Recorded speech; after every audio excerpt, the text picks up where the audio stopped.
Carceleros, jueces, fiscales, defensores y esbirros. Todos han demostrado una complicidad importante en todo este esquema de sobornos, tortura, trato cruel e inhumano, degradante, vejaciones hacia los privados de libertad arbitrariamente. En este video veremos el macabro negocio de los presos políticos de Venezuela. El régimen chavista obliga a los más de 100 presos políticos del estado Apure, por ejemplo, a pagar para evitar ser trasladados a peligrosas cárceles. Ahora, traslade lo que va a escuchar en este momento al resto del país, porque la situación no varía en casi nada. En el marco de las protestas electorales, no menos de 106 detenidos por causas políticas tiene el estado Apure solamente. Un estado que, por cierto, yo conozco muy bien, y esto ha sucedido desde el 28 de julio, el día de las elecciones presidenciales. Sucedió casi de inmediato que trasladaron a 19 de estas personas a peligrosas cárceles como son Tocuyito y Tocorón. En la cifra de detenidos también hay 15 mujeres. Todos estos han sido víctimas de un círculo corrupto de la justicia o de la injusticia en el que participan jueces de control, fiscales del Ministerio Público, la Defensoría del Pueblo, la Defensa Pública y, por supuesto, el Ministerio del Servicio Penitenciario. Un verdadero drama que se vive a diario. Todos ellos han demostrado una complicidad importante en este, podríamos llamar, esquema de sobornos, porque hay torturas, trato cruel, tratos inhumanos, degradantes, y todo esto aplicado hacia estos privados de libertad arbitrariamente durante las protestas postelectorales. Los detenidos son obligados a aceptar como defensora pública a Ana Karina Ramírez, pareja sentimental del subjefe del SEBIN.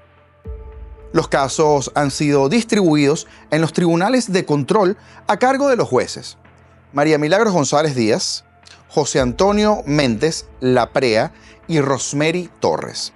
Entre las mujeres detenidas en Apure está, por ejemplo, el caso de María Isabela García, que es abogado, pero también docente del Liceo Bolivariano Manuel Antonio Nieves. Políticamente es la coordinadora de educación y es militante del partido Primero Justicia, pero especialmente miembro del voluntariado de Mujeres con María Corina Machado. Y por supuesto con Edmundo González.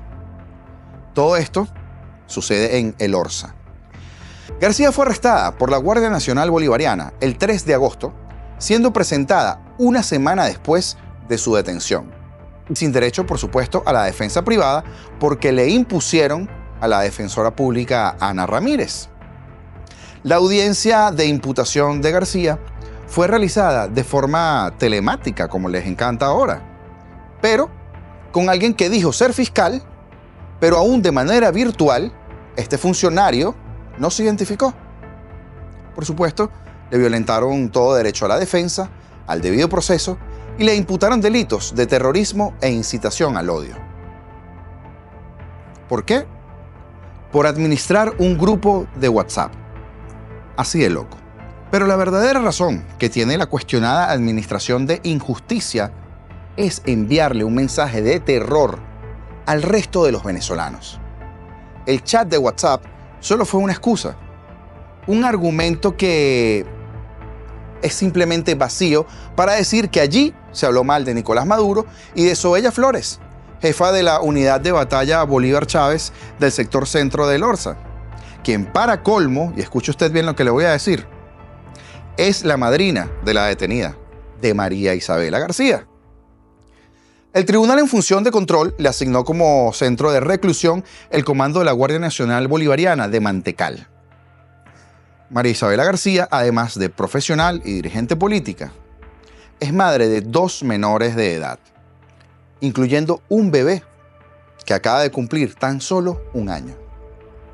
La coaccionaron para que grabara un video, pero en ese momento, por supuesto, tenía un estado de nervios alterado, lo que impidió que pudiera hacer la grabación.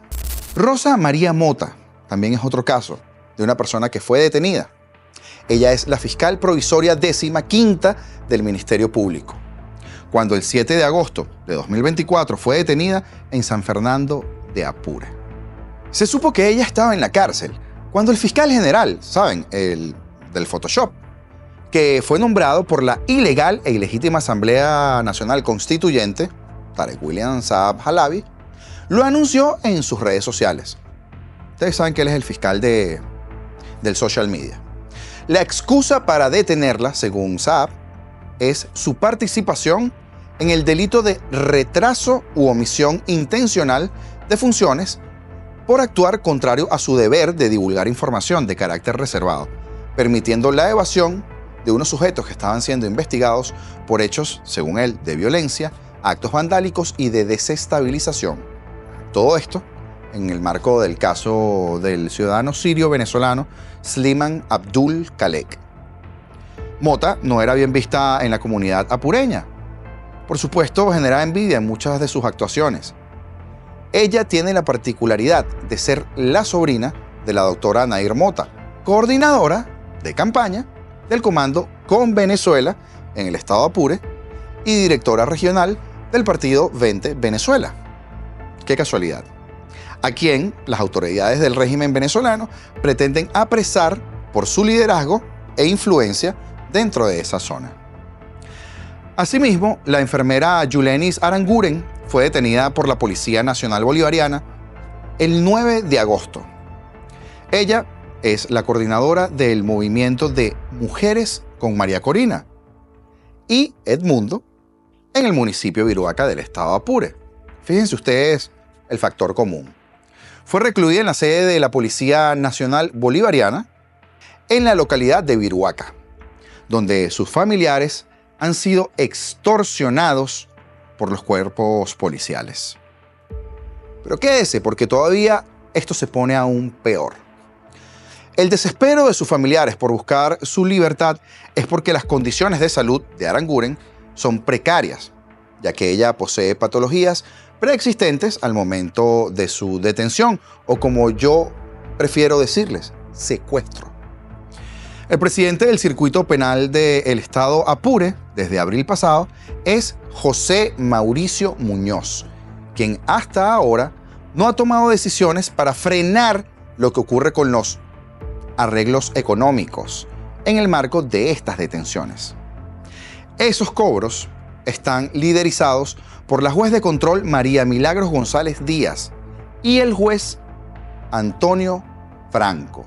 Escuche bien y apunte por ahí esos nombres. Todos los detenidos por motivos políticos son obligados a que los represente una defensora pública llamada Ana Karina Ramírez. Como les decía, pareja del subdirector del Servicio Bolivariano de Inteligencia, del SEBIN, en el estado Apure, Daniel Pérez. Ahora, la versión de familiares de varias víctimas es que los funcionarios piden entre 700 a 5.000 dólares para evitar que los envíen a cárceles como son Tocuyito y Tocorón. Dependiendo de la situación económica del detenido, quienes no paguen por completo o no puedan pagar son trasladados lejos de Apure. A otros que tienen un poquito más de recursos, entonces los han obligado a pagar con dinero, con vacas, con búfalos, con motocicletas, con terreno, en fin, extorsionarlos con lo que tengan. Dos casos emblemáticos: Rubén Díaz, gerente de la estación de gasolina El Cotayo en el municipio Pedro Camejo, tenía diferencias con Drenier Mendoza, alias El Mentol. Imagínense ustedes, alias El Mentol. Díaz fue detenido, criminalizado por las protestas postelectorales y procesado, usted adivinó, por terrorismo. Rubén ha pagado 15.000 dólares porque lo amenazaron con trasladarlo a Tocorón. Luego del pago de los 15.000 dólares, sigue detenido en San Fernando de Apure. No es que está libre. ¿Quién es alias El Mentol? Pues un lucero, como se le llama en las cárceles, del plan Pingüino de la cárcel de San Fernando de Apure. Por la cercanía que este sujeto tenía con Elizabeth Gimón de Piñate, esposa del ex gobernador y ahora ministro Eduardo Piñate, le dejaron a alias El Mentol la administración del combustible en el estado de Apure. Imagínense ustedes. Lo que fue, por supuesto, caldo de cultivo para la prosperidad del contrabando en esa zona de la frontera.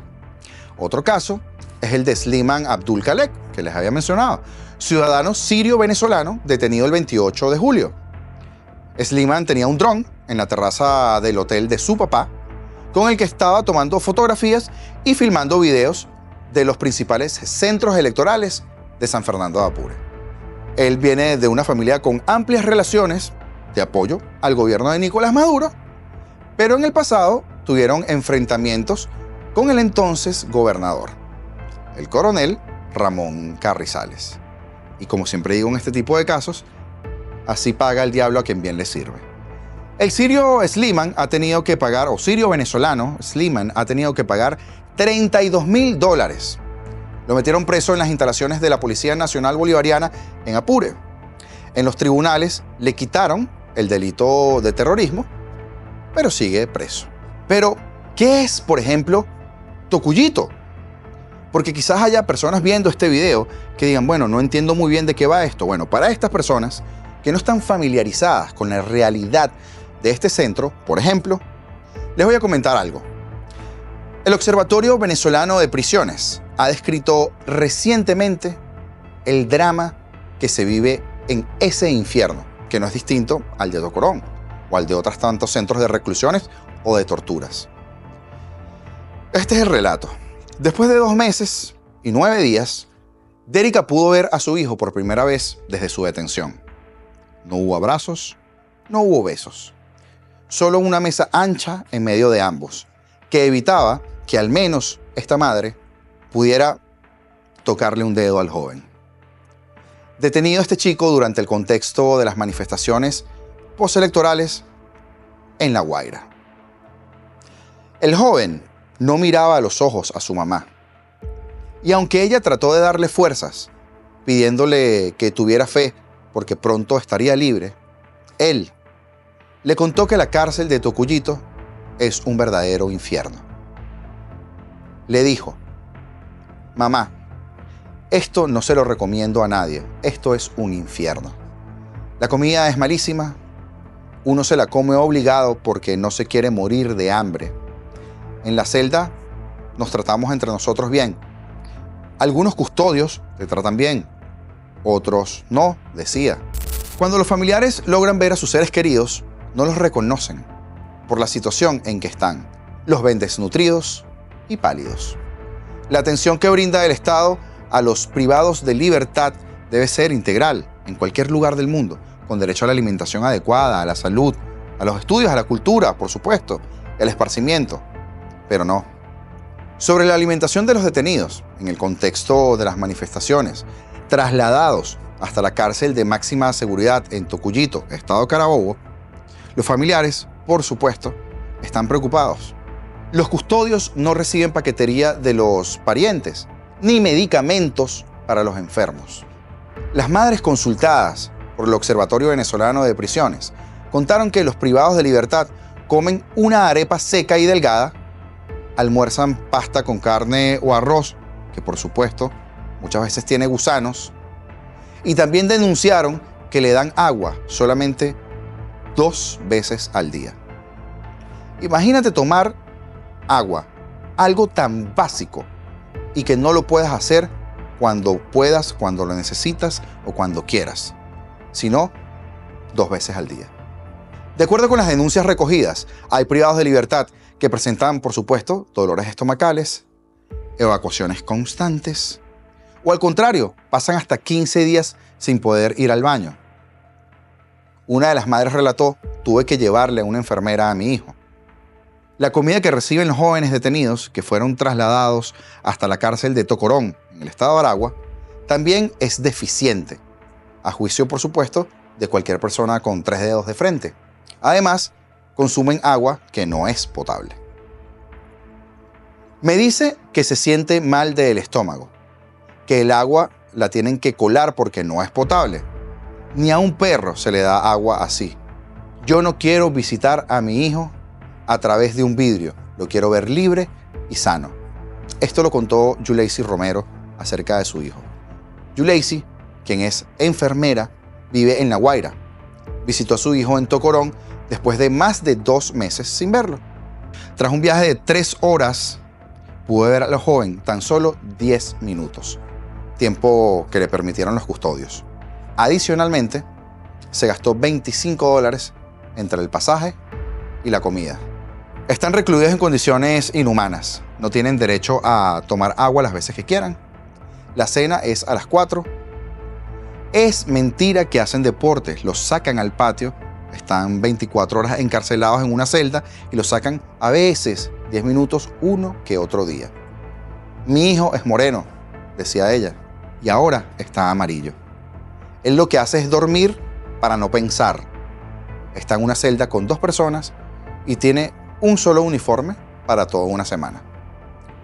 Carolina Jiménez Sandoval, presidente de la Oficina en Washington para Asuntos Latinoamericanos, habló ante el Consejo Permanente de la Organización de Estados Americanos sobre la situación en Venezuela, después de las elecciones del 28 de julio. Hizo énfasis en las detenciones y sobre todo en los 68 adolescentes privados de libertad, acusados de terrorismo. A las detenciones arbitrarias se sumaron las desapariciones forzadas, la represión selectiva contra personas defensoras de derechos humanos y contra periodistas. Hay 13 periodistas privados de libertad. Hay sindicalistas, hay líderes políticos, hay líderes comunitarios. Como consecuencia de esta represión, vemos, por supuesto, con suma preocupación, un espacio cívico cada día más asfixiado. Las mujeres que después de 2 meses pudieron visitar a los privados de libertad en las cárceles de Tocorón y Tocuyito fueron víctimas de vejaciones en la requisa antes de entrar a la visita. Imagínese usted a lo que me refiero, porque no lo puedo decir ya que me cerrarían el canal. Denunciaron que tuvieron que quitarse la ropa, desnudarse, las mandaron a agacharse, a pujar, les revisaron la boca, el cabello y algo más. Antes de entrar, dice una de ellas, nos dijeron que no podíamos tocarlos, ni agarrarlos, ni darles un beso, ni nada. Que si veían un contacto, nos quitaban al detenido y se lo llevaban.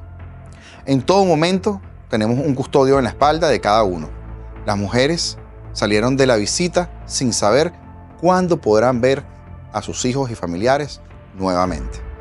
Ellas deben esperar una llamada de la penitenciaría que les confirme cuándo pueden regresar. ¿Y cuándo es esto? Cuando les dé la gana. Ellos nos llaman para decirnos que hay visita, pero luego nos llaman para decir están suspendidas. Bravo recordó que el Estado venezolano viola la Constitución de la República que ellos mismos redactaron y mencionó el artículo 272, que establece que este debe garantizar el respeto de los derechos humanos de los privados en libertad, así como el artículo 49, cuyo contenido se resume en que la defensa y la asistencia jurídica de manera privada son derechos inviolables. Pero existe un artículo de la Constitución que no haya violado el chavismo. Y el numeral 2 del artículo 49 dice puntualmente que toda persona es inocente hasta que se demuestre lo contrario. Cuestión que es diferente en Venezuela, porque primero te detienen, te golpean, te torturan y después van a ver si es que por casualidad eres inocente.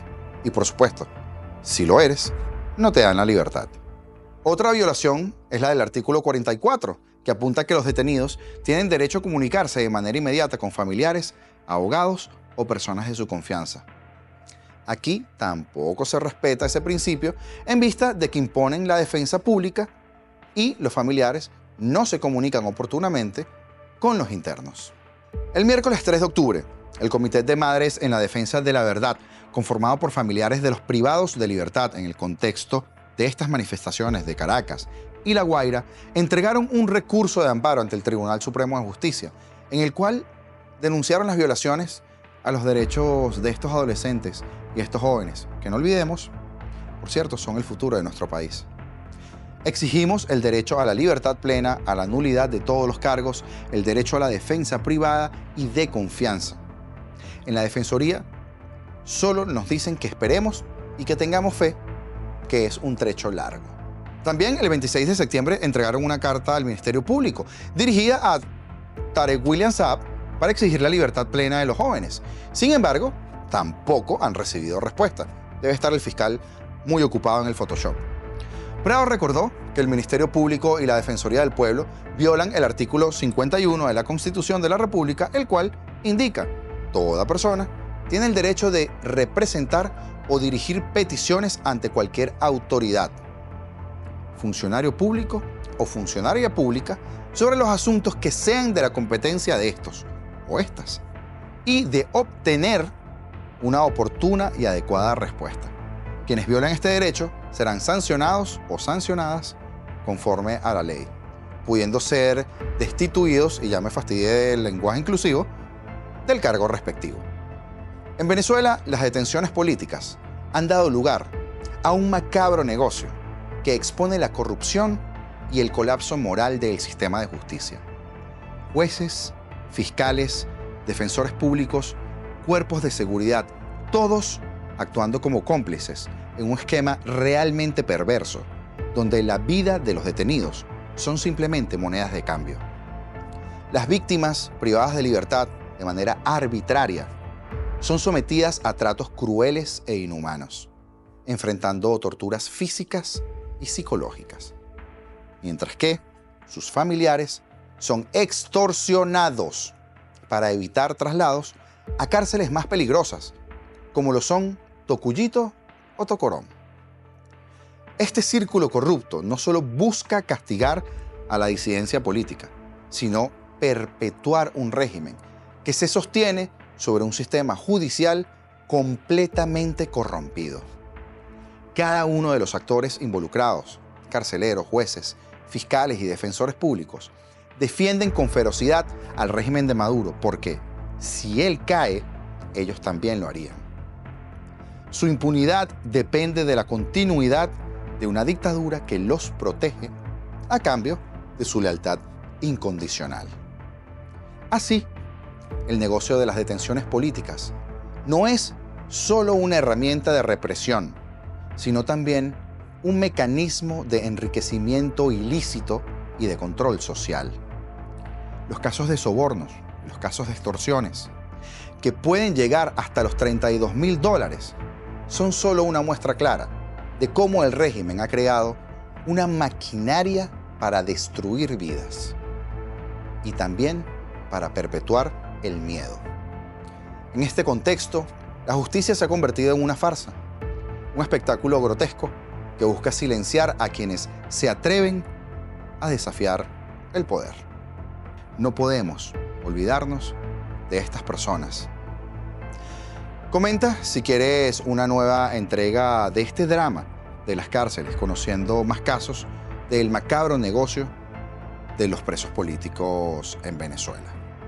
Recuerda que nos ayudas muchísimo con tu suscripción, dando like, activando la campana de notificaciones o comentando cualquiera de nuestros videos. Esto fue